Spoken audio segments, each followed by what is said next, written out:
барои аксари мухлисони гӯштини миллӣ тоҷикӣ гӯштингирӣ ва гӯштини ҷудои ватан сулолаи Собировҳо, махсусан ҳунари Парвиз Собиров ошност. Ҳамчунин дар сулолаи Собировҳо Фаррух Собиров ҳаст, ки ӯ низ қаблан гӯштин мегирифту ҳоло ба ҳайси мурраббӣ кор мекунад. Аммо мақсад аз намоиш додани набардҳои Парвиз Собиров на баҳри омода сохтани барномаи навбати роҳи зафар доираи ин паҳлавони маҳбуби кишвар аст, балки мо доираи он нафаре ин навбат сухан мехоҳем гуфт, ки аз ин сулола баромадасту ҳоли ҳозир дар мунтахаби гӯштини миллӣ ва ҷудо баромад мекунад. Ин паҳлавон Наврӯз Каримзод аст.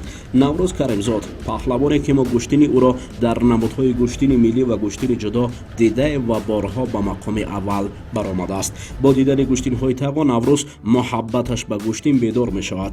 Ин навраси кунҷгов доимо орзуи мисли тағо қаҳрамон шуданро дар намудҳои гӯштин дар дил мепарварид. соли 2005 буд ки Парвиз Собиров дар стадиони марказӣ, яъне мусобиқаи байналмилалӣ гузашта буд. Аз ҷумҳурии исломии Эрон, аз Афғонистон, Ӯзбекистон ва чандин давлатҳо омада буданд ва дар он ҷо Парвиз Собиров тавонист, ки дар пеши ҷаноби олӣ якбора соҳиби 2 ҷоиза шавад. Ва ман низ аз ҳамон рӯз шавқманд шудам. Боз бисёр мерафтам мусобиқаҳои онҳо, ба онҳо диққат ҷалб мекардам ва тақрибан моҳи октябри соли 2008 буд. Ба модарам гуфтам, ки яъне ба тағоям Фаррух Собиров гӯям, ки маро ба зал баранд.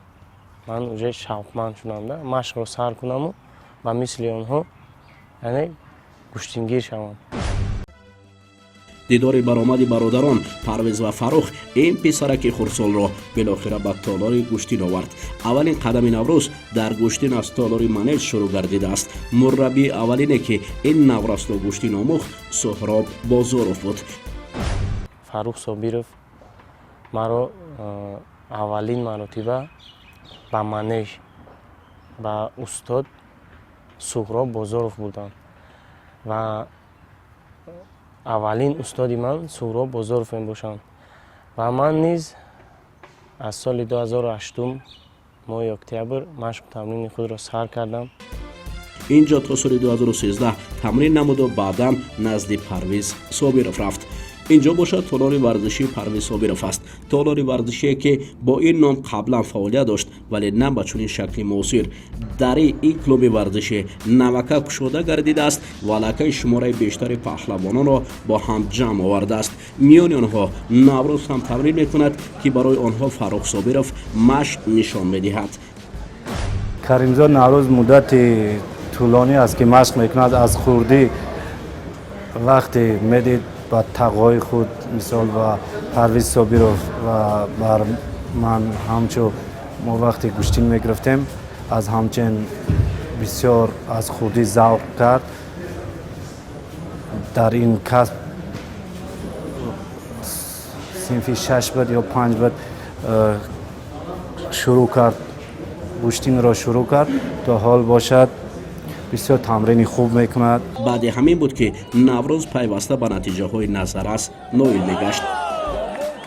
2019 сол дар арафаи ҷашни Наврӯзи оламафрӯз якбора дар қаламрави кишвар ду чорабинии бузурги варзишӣ оид ба гӯштини миллии тоҷикӣ гӯштингирӣ доир гардид. Макони яке онҳо шаҳри Норак ва дигараш пойтахти кишвар. Наврӯз дар гӯштини шаҳри Норак шикаст хӯрд, вале аз ин дил сар набуду баргашт бар гӯштини наврӯзгоҳи пойтахт дубора ба майдон баромад.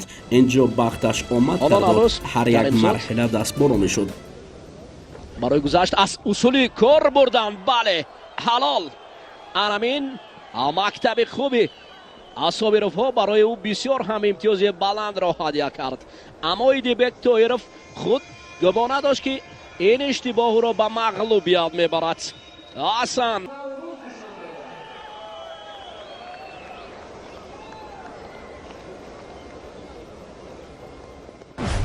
соли 2019 ду мусобиқа шуд. як мусобиқа дар Норак шуд барои ҷоми Наврӯз, як мусобиқа дигар дар наврӯзгоҳи шаҳр. аввалан дар Норак шуд, дар он ҷо мағлуб шудам, дилшикаста нашудам. در چندم دوره مغلوب شدید؟ در دوم نه در اولین قزمای خود مغلوب شدم. اولین قزمای خود مغلوب شدم تقریبا یک 5 روز پیش از گوشتی نوروزگاه بود. بعدا دل شکسته نشدم و تیاری خود را باز برای نوروزگاه دیدیم. 5 روز پس یعنی روز 24 مارس سال 2019 در نوروزگاه جام نوروز شد و توانستم با 4 حریف خود غلبه به دست آورم و سزاوار جای اول گردم. در دیدار فینالی پرویز دادов حریف نوبتیش شد. پرویز از این پیش 2 بار او را مغلوب کرده بود و نوروز را میبایست این نوبت گشتین خوب گیرد. رقابت فینالی هم بابرار جنبش شد و نشان طلایی این مسابقه سطح جمهوریوی را نوروز به گردن آویزان کرد.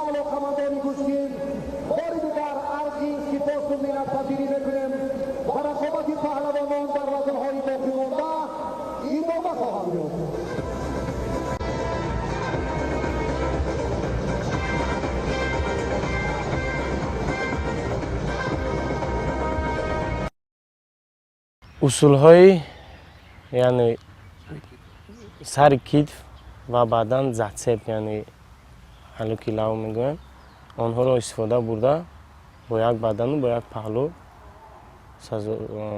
آن را مغلوب کردم و سزا جای اول گشتم. بعد این غالبیت نوروز را با گذشت چند ماهه به گشتین قزاق‌کرغش دعوت کردند. در قزاقستان مسابقه گران پری این نمود قزاقی دایر شد. نوروز هم شامل تیم منتخب تاجیکستان شد و به این مسابقات سفر برگردید. با سبب آشنا نبودن نوروز اینجا از اولین دوره مغلوب شد. خود همان سال در چمپیونات جمهوری تاجیکستان اوید به گشتین جدا برآمد کرد و در همین چمپیونات اوسه برداشت، هرچند که 2 برد هم داشت. اولین سببه که من با گوشتین قزاق‌کرغ یعنی گوشتین گرفتم این همین سزاواری جای اول گشتم در جام نوروز و بعدا استاد دلیر نیازوف و استادم فاروق صابیرов زنگ زدن که در وزن 70 کیلوگرم شاگرد شما در جام نوروز اول شده است. من او را با گران پری همین گوشتین قزاق‌کرغ میبرم و بعدا من تیاری خود رو دیدم یعنی یگان بار گرفتگی نیستم، نمیدونم چه خیلی است گوشتینش. اولین مرتبه ماه ایون 2019 با گران پری گوشتین تازه قزاق‌کرغ رفتیم. در آنجا راستی اولین حریف من از بلاروسیا بود و غالب برآمد.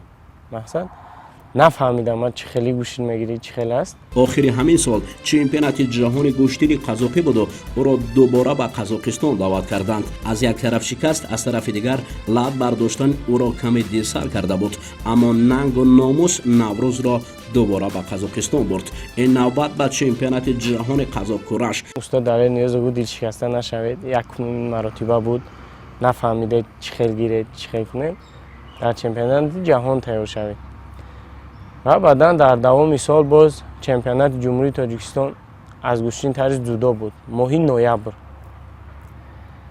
تیاری برای آنجا بود 2019 از 3 مشق دستجمعانه گذشته بودن. تیاری خیلی خوب بود. همه تیاری برای اون چمپیونات جمهوری تاجیکستان اوید به گوشتین جدا بود و متاسفانه ماه نوامبر مغلوب شدم در حریف سوم خود و 2 رقیب شکست دادم و در حریف سوم خود مغلوب شدم و راستی قبرغه طرف راست کمتر لد برداشت. یعنی قبرغه که لد بردارد نفس کشی هم نیز مشکل می شود. و بعدا گفتم با انا پیش از چمپیونات جمهوری استاد دلیر نیازو با ما گفته بودن که تیار شوید ما دکبر چمپیونات جهان است мақсад заявка кардагӣ тайёрӣ бинед мерем. Баъдан гуфтам ба устод занг мезанам, мегӯям маро хат зананд, ман лат бардоштам. Ва баъдан номус маро нагузошт ки ман ақиб занам аз чемпионати ҷаҳон. Ва вақтам кам буд, яъне машқу тамринҳо буд, яъне 6 килограмм бояд худро хароб мекардам барои вазни 70 кило кардан. Ва баъдан номус кардам, ба лат бардошта нигоҳ накардам, вазни худро 6 кило хароб кардам. баъдан рафтем. аз расидан ба чемпионати ҷаҳон хотираҳои накӯ низ наврӯзро то ҳанӯз боқӣ мондааст. ҳар як мусобиқоте ки сафарбар мешавад дар меҳмонхона, яъне ба расми мусобиқа, яъне ба плакат зада шудааст ки чандумин мусобиқат, чӣ мусобиқот. Ва ман ворид шудаму якум ҳамон расмро дидам. 21-умин мусобиқоти чемпионати ҷаҳон оид ба гӯштини қазоқпураш. Баъд аввалин маротиба акс гирифтаму ба устод Фарух Собиров равон кардам ки ман дар чемпионати ҷаҳон иштирок мекунам. Ва баъдан 20 декабр мусобиқот сар шуд. ӯ марҳила ба марҳила рақобатҳояшро бо пирӯзӣ ҷамъбаст мекард. аввалин рақиби ман аз ҷумҳурии исломии Эрон буд. ӯро бо 2 паҳлӯ мағлуб кардам, яъне 2 паҳлӯ ҳалол мағлуб кардам. ҳарифи дуюми ман аз ҷумҳурии Беларус буд. Яъне он як гӯштине аст ки ҳамин зону ки дар замин расид 1 балл мешавад. 7 балл гирифтам аз Беларус ва баъдан боз ҳалол ӯро мағлуб кардам. Яъне имтиёзи баланд.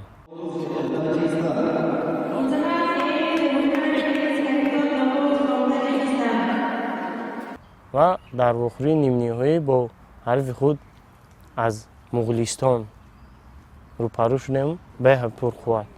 Якум дар аввалин дақиқа ман 1 балл гирифтам. Аввалин дақиқа якум балли худро гирифтам ва баъдан вақт 2 минут гузашта буд. 3 минут рафтиса буд. Вай бояд додестааст ки ҳаракат дорад, мақсад ки маро ягон балл гираду.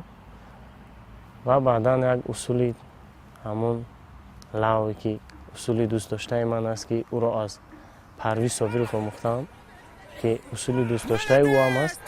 бо ҳамон усул ӯро мағлуб кардам ҳалол ва ба вохӯрии финалӣ баромадам.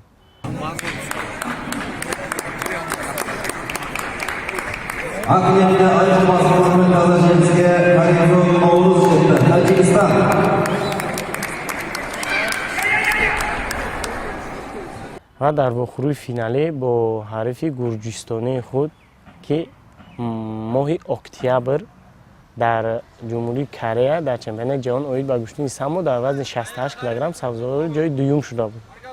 Ман намедонистам.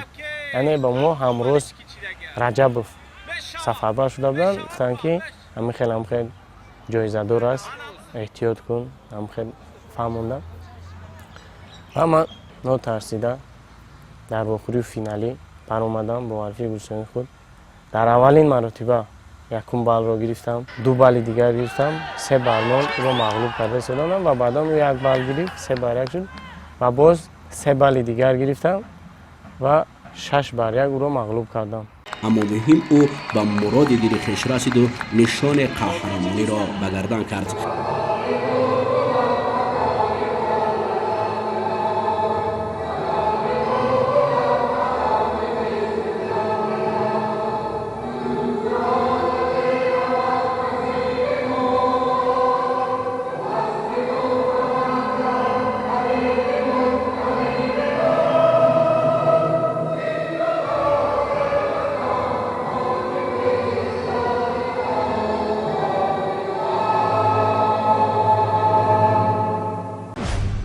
фақат фикри ман сазои ҷои аввал шудан буд дар вохӯрии финалӣ ва низ тавонистам сазои ҷои аввал гардам.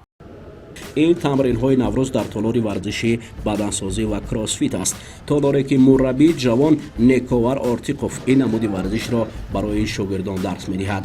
ба ҷуз аз тамринҳои гӯштини паҳлавониро тамринҳои бадансозӣ низ дар ҷаҳони муосири варзиш лозим аст. ҳамин аст ки наврӯз инҷо ҳам машқ карда аз машқҳо баҳравар мегардад. кори наврӯз барои мураббии бадансозаш хеле қаноатмандкунанда аст. аз аввал бо мо наврӯз каримзода шинос шудем. рости ин паҳлавон на чандҳо уқа физикаи хуб дошт, на чандҳо уқа функсионалка тайёр буд. вақте ки оҳиста оҳиста бо муруди замон мақсад тамриношро мо рӯз ба рӯз дигар ки кардем. наврӯз дар ҷоми ҷаҳон оид ба кураш якумҷо шуд. дар ҷоми республикаи тоҷикистон соли 2020 якум, соли 2021 дуюмҷо шуд. албатта мо бо дар мусобиқаҳои оянда инро тайёр кардем наврӯза. аксарияти одам кроссфит ба як маъно мефаҳманд. кроссфит мешавад мақсад барои гӯштингир дигар, барои боксёр дигар, барои варзишгарони муҳорибаи омехта дигар. аз они ҳар якта инҳо ҳар якташ алоҳида аст. ва ҳар якта инҳо мо мақсад программаша мекунем. чемпионати ҷудои имсола наврӯз каримзод дар вазни зери то 73 кило бар рӯи тата мебаромад. имсол гӯштини наврӯз хеле хотирмон ва пурбарор буд. наврӯз то қисмати финалӣ вазни то 73 кило омада расид. ин марҳилаҳо хеле мушкил ва мураккаб буданд. ҳатто дар қисмати финалӣ муқобили муҳаммадшариф наҷмидинов дар вақти асосӣ баробар мубориза бурданд. аммо дар вақти тиллоӣ кор ба сулҳи ҳарифи наврӯз ҷамъбаст шуд. агар тиллоӣ нашуд вале нишони нуқра аз они худ кард.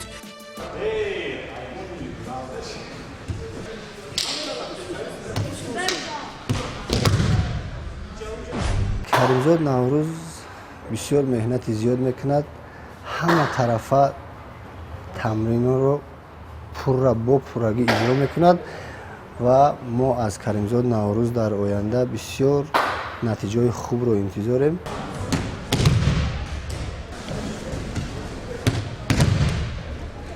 оло наврӯз дар толори Фарух Собиров машқу тамрин мекунад. дар роҳи зафар гоме ба қафу надорад. ҳамеша роҳу қадамаш ба пеш аст. на балки дар гӯшин, дар ҳама соҳаи варзиш ин меҳнати варзишгар аст.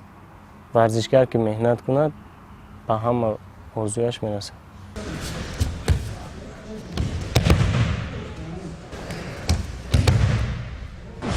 аз аввал мегуфтам ки ин як касбе аст ки меҳнат талаб мекунад. вақти меҳнат зиёд шид ҳам дараҷаи баланда мерасӣ ки як 2 соли охир мешавад ки бисёр заҳмат кашидаистад. вақти заҳмат кашидаистад гӯштини хуб гирифтаистад. ҳам дар зудо, ҳам дар кураш, ҳам дар гӯштинои ҳудуди ҷумҳурии Тоҷикистон ки наврӯзиҳо аст бисёр гӯштини хуб гирифта истода.